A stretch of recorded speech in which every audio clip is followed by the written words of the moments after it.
start up. Basta ang CG, dapat hindi lumalaylay. Kahit ikot mo ng ganyan, dapat mag-steady siya. Kahit ikot mo ganyan, dapat steady. So kahit ganyan, tapos ganyan, yun ang steady dapat. Yun ang pag-CG. Yun na ako. So start up na tayo. Power galing dito sa may balancer plug. Hindi ito marireverse. 32 bit mabilis mag-initialize. Okay.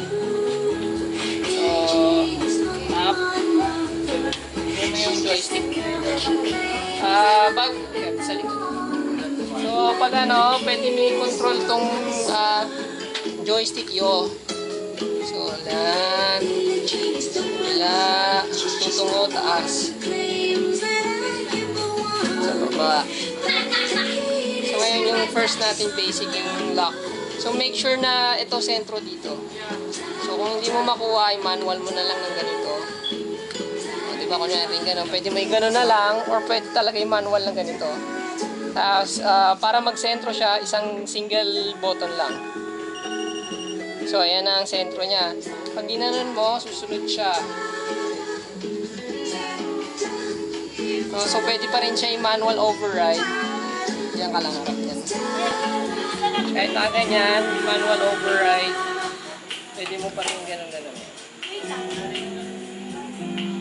Magaan kasi yung camera eh, pero pag 60 na, baka mahirapan.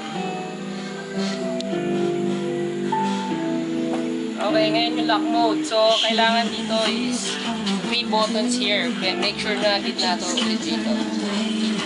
Okay? 1, 2, 3. So, kahit anong direksyon ko, nakatapat siya doon. So, compass ang gumagana. Doon pa rin ang tingin niya.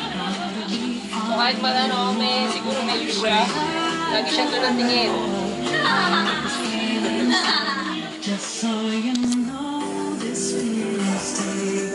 Pwede galawin yung yung. Pwede mo pa rin siya override.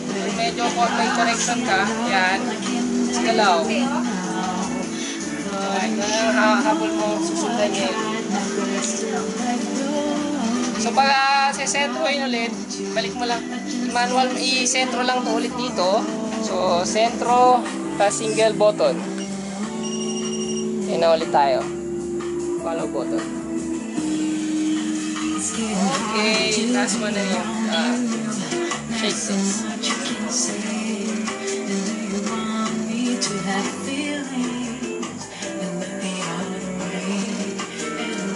Medyo magiging iba ito pag heavier ka pa.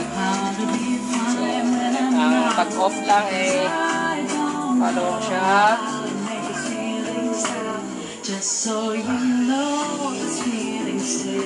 Sure lang kahit tayo override na lang. Sunod din yan. Tapos, yun lang.